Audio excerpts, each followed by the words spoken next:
السلام علیکم ورحمۃ اللہ وبرکاتہ۔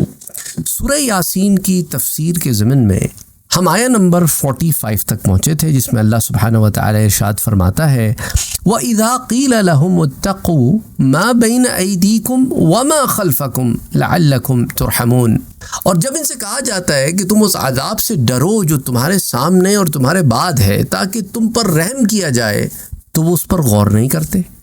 اور آیہ 46 میں فرماتا ہے وَمَا تَأْتِيهِم مِّنْ آیَةٍ مِّنْ آیَاتِ رَبِّهِمْ إِلَّا كَانُوا عَنْهَا مُعْرِضِينَ، اور جب بھی ان کے پاس ان کے رب کی نشانیوں میں سے کوئی نشانی آتی ہے تو وہ اس سے منہ پھیر لیتے ہیں۔ وَإِذَا قِيلَ لَهُمْ أَنفِقُوا مِمَّا رَزَقَكُمُ اللَّهُ قَالَ الَّذِينَ كَفَرُوا لِلَّذِينَ آمَنُوا أَنُطْعِمُ مَن لَّوْ يَشَاءُ اللَّهُ أَطْعَمَهُ ان انتم الا فی ضلال مبین، اور جب ان سے کہا جاتا ہے کہ ان چیزوں میں سے بعض کو خرچ کرو جو اللہ نے تمہیں دی ہیں، تو کفار ایمان والوں سے کہتے ہیں کہ کیا ہم اس کو کھلائیں جس کو اگر اللہ کھلانا چاہتا تو کھلا دیتا، تم تو صرف کھلی گمراہی میں ہی ہو۔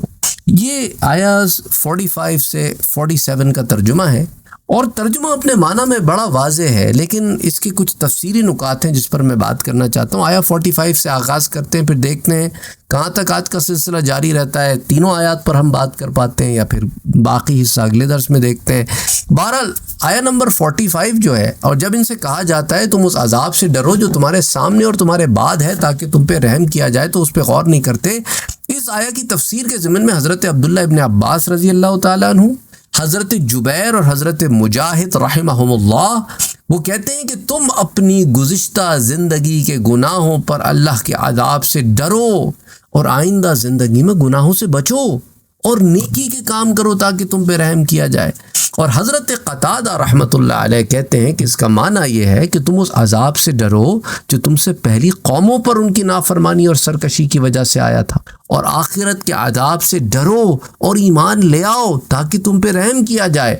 اور جب ان کو یہ نصیحت کی جاتی ہے تو اس نصیحت کو ماننے کے بجائے اس سے منہ پھیر لیتے ہیں، اور اس جملے کو ذکر نہیں کیا گیا اس آیہ مبارکہ میں، لیکن مقصد یہ ہے کہ اس پہ غور نہیں کرتے۔ اور آیہ نمبر 46 میں اللہ فرماتا ہے اور جب ان کے پاس ان کے رب کی نشانیوں میں سے کوئی نشانی آتی ہے تو وہ اس سے منہ پھیر لیتے ہیں۔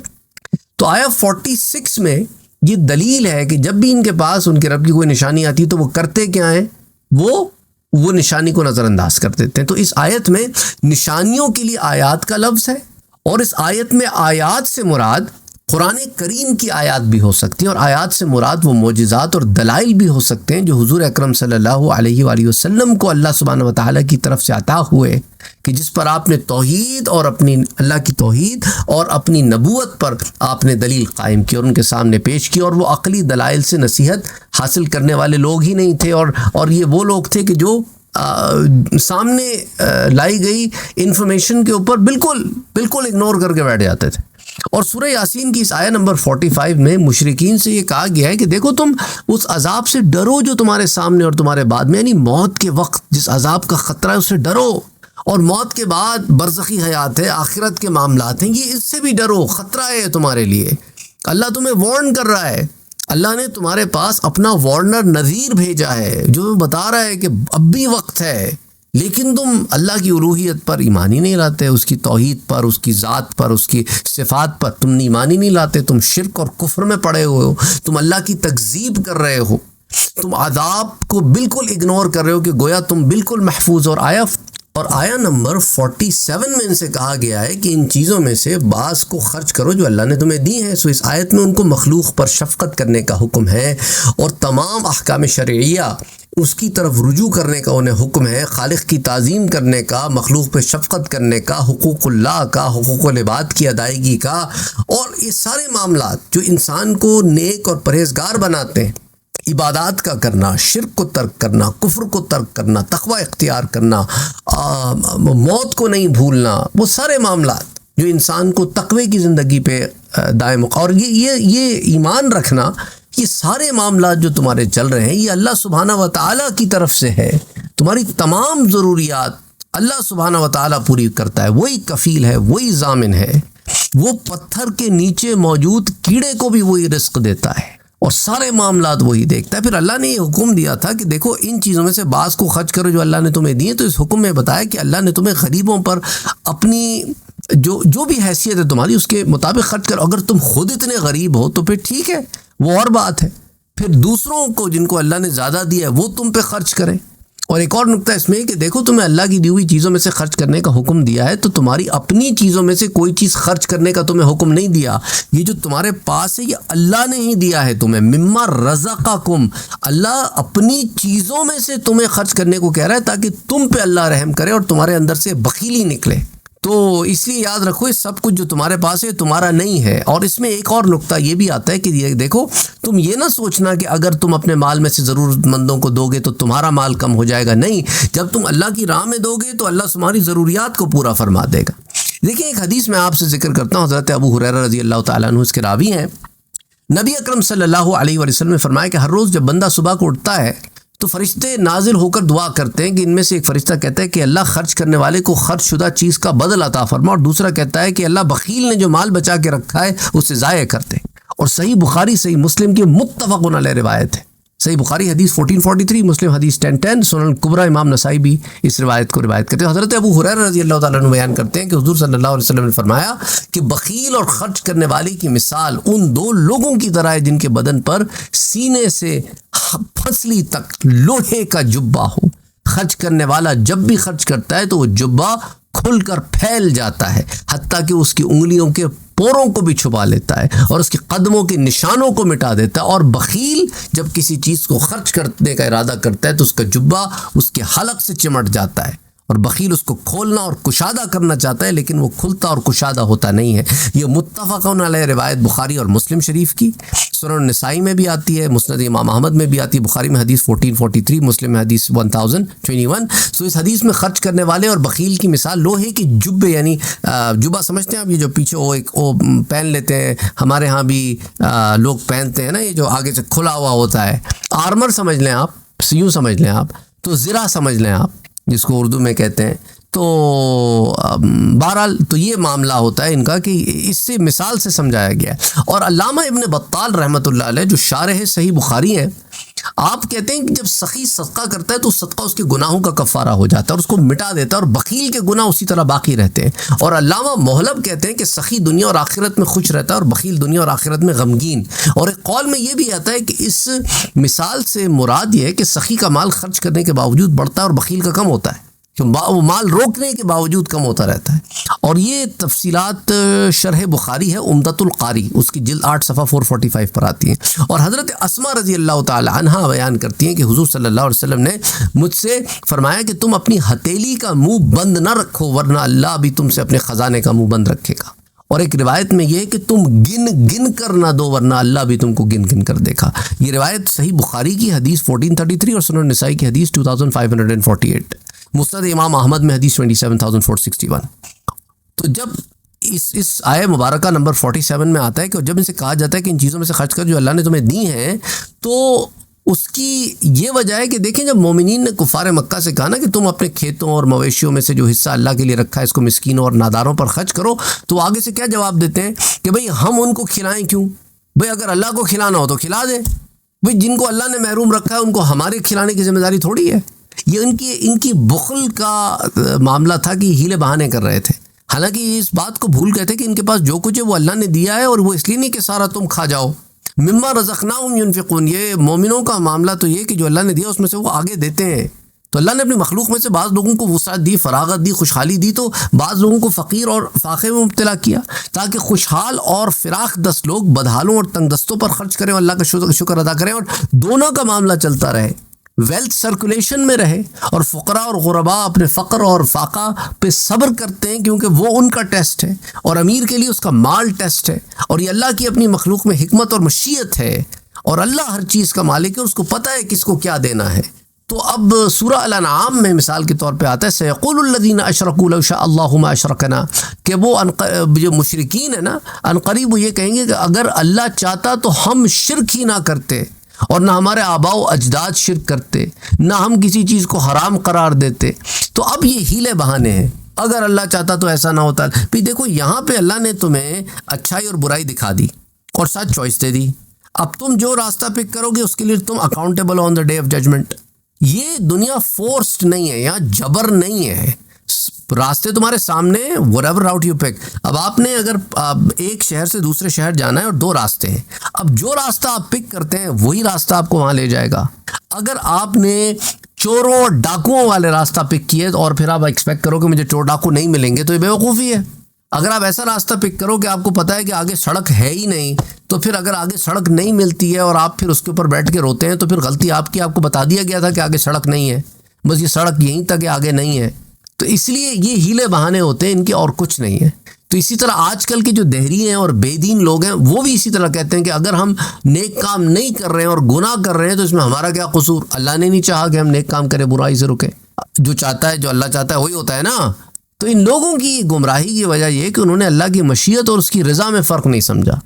اللہ کی مشیت کے بغیر کوئی پتا بھی اپنی جگہ سے نہیں ہلتا. یہ مشیت ہے اور ہر چیز کو اللہ پیدا کرتا ہے. انسان جس فعل کا ارادہ کرتا ہے اللہ اس فعل کو پیدا کرتا ہے اور اسی کے مطابق جزا و سزا بھی دیتا ہے. یعنی ایک فعل ہے، یہ کام کرو گے تو اس کا آؤٹ کم یہ ہو جائے گا. تو کاز اینڈ افیکٹ اللہ نے بنا دیا ہے. اب یہ تمہاری چوائس ہے کہ تم یہ کاز اینڈ افیکٹ لیتے ہو یا یہ کاز اینڈ افیکٹ لیتے ہو.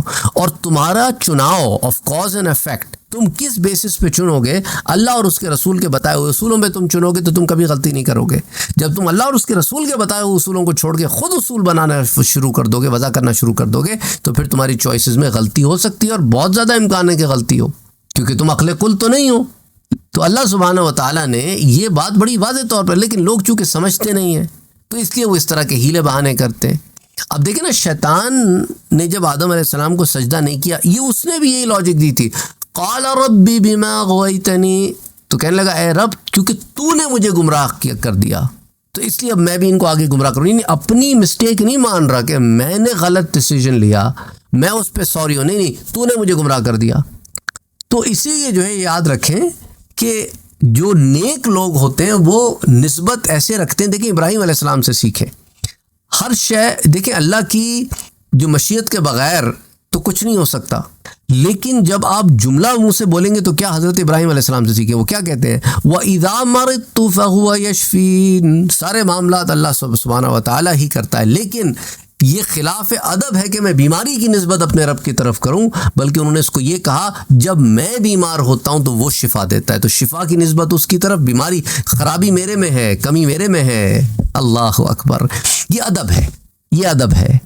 اور یہ وہی لوگ سمجھ سکتے ہیں جن کو ادب آتا ہے. انفارچونیٹلی آج کل کے زمانے میں جو لوگ بے ادبوں کو سنتے ہیں، جیسے کہ انجینئر محمد علی مرزا ٹائپ لوگ، جو ہر چیز کو جائز قرار دیتے ہیں اور ادب ان کے ہاں کوئی معنی نہیں رکھتا. انہوں نے ادب کا اپنا معیار بنایا ہوا ہے. اللہ کی الوہیت اور ربوبیت کو بات کر رہے ہیں تو نبی کی شان میں ایسے الفاظ کا استعمال کیا جو خلاف ادب ہیں. نبی کی شان بیان کر رہے ہیں تو صحابہ کے لیے وہ الفاظ بیان کر دیے جو خلاف ادب ہیں. صحابہ کی شان بیان کر دی تو اولیاء کے لیے وہ الفاظ استعمال کر دی جو خلاف ادب ہے. یعنی وہ خلاف ادب جملوں سے ادب قائم کر رہے ہیں. ایک عجیب منطق ہے، ایسی منطق کبھی نہیں دیکھی گئی. اور نتیجہ کیا ہے اس کا؟ جو لوگ ان لوگوں کو سنتے ہیں ان میں بھی یہ چیز پیدا ہو جاتی ہے، اور وہ یہ درجہ بدرجہ، اس لیے میں کہتا ہوں یہ پلانٹڈ لوگ ہیں کہ درجہ بدرجہ لوگوں کو بے ادب کر رہے ہیں. پہلے تو لوگ زبانی طور پہ ویسی گندی غلیظ زبانیں ہیں، گالیاں دیتے پھرتے ہیں، لڑتے جھگڑتے ہیں. اب اس معاملے میں بھی بے باک ہو گئے ہیں. ہم تو اللہ کی تعریف کر رہے ہیں تو اللہ کے سامنے تو کوئی حیثیت نہیں ہے کسی کی. یہ طریقہ اللہ کی وحدانیت کا، اللہ کی تعریف کا، یہ طریقہ کیا نبی نے سکھایا ہے کہ اللہ کی ایسے تعریف کرو کہ نبی کو اس کے مقام سے نیچے کرو، یا نبی کو ایسے بیان کرو کہ لگے کہ نبی کی شان میں بے ادبی ہو رہی ہو اور اس طرح اللہ کی شان بیان کرو؟ مطلب یہ طریقہ کار کہاں سے آپ نے وضع کیا ہے؟ پتہ تو چلے سورس کیا ہے آپ کی. اللہ کے رسول نے تو یہ طریقہ کار نہیں اپنایا، نہ صحابہ نے اپنایا، نہ تابعین نے، نہ تبع تابعین نے، قرون اولیٰ میں، اسلاف میں. یہ نتیجہ ہے کہ لوگ پھر ایسے لوگوں کو سنتے ہیں. پھر آپ کامنٹ سیکشن میں دیکھ لیں کہ گالیاں دے رہے ہیں، بے باک ہو گئے نا. ایک آدمی میں سے حیا نکل جائے نا، زبان کی بھی حیا ہوتی ہے نا، تو وہ بے حیا ہو جاتا ہے تو پھر اس کے پاس کوئی پردہ نہیں رہتا. یہ فرق ہوتا ہے. اس لیے گفتگو میں بھی حیا ہے. اب گفتگو کیا ہے؟ اب آپ کی انگلیاں چل رہی ہیں نا کی بورڈ پہ یا آپ کے فون پہ، آپ کی انگلیوں میں حیا ہونی چاہیے. لیکن انفارچونیٹلی ایسے لوگوں کو سن سن کے لوگوں کی انگلیاں بھی بے حیا ہو گئیں اور افکار بھی. تو بہرحال ما اصابک من حسنۃ فمن اللہ وما اصابک من سیئۃ فمن نفسک. اے مخاطب، جو تجھ کو بھلائی پہنچتی ہے وہ اللہ کی طرف سے، تجھ کو برائی پہنچتی ہے وہ تیرے نفس کی طرف سے. یہ ادب ہے. سورۃ النساء کی آیا ہے. اور یاد رکھیں اسی آیہ مبارکہ 47 کے آخر میں اللہ فرماتا ہے تو تم صرف کھلی گمراہی میں ہو. یعنی ایک قول یہ بھی ہے کہ کفار کا قول ہے جنہوں نے مومنوں سے کہا تھا، جب مومنوں نے کفار سے کہا تھا تم اللہ کی راہ میں خرچ کرو، تو انہوں نے کہا کہ بھئی ہم ان کو کیسے کھلائیں جن کو اگر اللہ چاہتا تو کھلا دیتا. تم تو صرف کھلی گمراہی میں ہو جو ہم سے یہ بات کر رہے ہو، اور تمہارا حضور صلی اللہ علیہ وسلم کی اتباع کرنا بھی گمراہی ہے. تو اس کا بعض علماء نے اس کا یہ معنی کیا ہے کہ یہ کفار کا کہا ہوا جملہ ہے، اور حضرت مقاتل وغیرہ نے کہا کہ یہ نبی صلی اللہ علیہ وسلم کے اصحاب کا قول ہے جو انہوں نے کفار سے کہا. اور ایک قول یہ ہے کہ یہ اللہ کا ارشاد ہے جو اس نے کفار کے جواب کو رد کرنے کے لیے فرمایا. اور ایک قول یہ ہے کہ سیدنا ابی بکر صدیق رضی اللہ تعالیٰ عنہ مسلمان مسکینوں کو کھانا کھلایا کرتے تھے.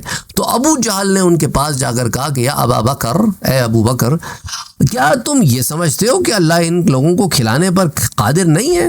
حضرت ابو بکر نے کہا کہ اللہ بے شک قادر ہے ان کو کھلانے پر، اور اللہ ہی کھلا رہا ہے ان کو. تو ابو جہل نے کہا پھر کیا وجہ ہے، وہ خود کیوں نہیں ان کو کھلا دیتا؟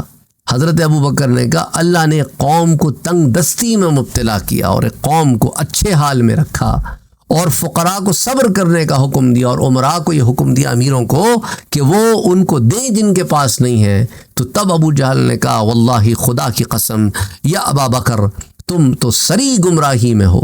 تم یہ سمجھتے ہو کہ اللہ انہیں کھلانے پر قادر ہے اور ان کو نہیں کھلا رہا، پھر تم ان کو کھلا رہے ہو. تو تب یہ آیہ مبارکہ سورہ یاسین کی اس ضمن میں نازل ہوئی کہ ان انتم الا فی ضلال مبین، کہ کیا کہتے ہو اے کہنے والے، گمراہی میں تو خود بڑا ہوا ہے. اور مزید پھر یہ آیت بھی نازل ہوئی جو کہ پس جس نے فقراء کو دیا اور اللہ سے ڈرا، فَأَمَّا مَنْ أَعْطَى وَاتَّقَى وَصَدَّقَ بِالْحُسْنَى، اور نیکی کی تصدیق کی، فَسَنُيَسِّرُهُ لِلْيُسْرَى، تو ہم اس کے لیے سہولت کو آسان کر دیں گے. اور ایک قول یہ ہے کہ یہ آیت دہریوں کے متعلق نازل ہوئی. دہری وہ لوگ جو ایتھیسٹس، کیونکہ مشرکین میں بھی دہریے تھے جو اللہ پر ایمان نہیں لاتے تھے اور مسلمانوں کی اس بات کا مذاق بھی اڑاتے تھے، تو ان کے متعلق. تو بہرحال یہ تمام تفصیلات جو ہیں، یہ مختلف آراء، مختلف اقوال جو اس آیہ کے ضمن میں آتے ہیں، وہ ایک کتاب ہے الکنتھی والعیون، الکنتھی والعیون کی جلد 5 صفحہ 21 اور 22 پر، اور ایک مشہور تفسیر کی کتاب ہے زاد المسیر، اس کی جلد 7 صفحہ 24 اور 25 پر. اور اس آیت میں دہریوں کا رد اور ان کے باطل عقائد اس وجہ سے ہے کہ دیکھیں نا، کسی شخص کا فقیر یا مالدار ہونا، پیسے والا ہونا، وہ اس کے اختیار میں تو نہیں ہوتا نا. اللہ تعالیٰ ہی اپنی حکمتوں کی وجہ سے جس کو چاہتا ہے فقیر بنا دیتا ہے، جس کو چاہتا ہے غنی بنا دیتا ہے. یہ ان لوگوں کے لیے بھی یہ اس میں بڑی مثال ہے جو انٹرنیٹ کے اوپر آ کر یہ لوگوں کو کہتے پھرتے ہیں کہ اچھا تو تم ہمارے بڑے کے بارے میں ویڈیو بنا رہے ہو تاکہ تمہاری روٹی روزی چلے. انا للہ و انا الیہ راجعون. رزق کا دینے والا تو اللہ ہے. یعنی یہ اتنے گم ہو گئے ہیں کہ انہیں یہ بھی یاد نہیں رہتا کہ یہ کیا بول رہے ہیں. اللہ اکبر. وہ یہی ہے کہ جواب کوئی بنتا نہیں تو پھر آگے سے یہ اس طرح کی اٹکل پچو باتیں کرتے ہیں. اللہ ہدایت دے. اور ہم کیا کہہ سکتے ہیں کہ وہ کہتے ہیں نا کہ تھوتا چنا باجے گھنا. اللہم صلی علی محمد وعلی آل محمد.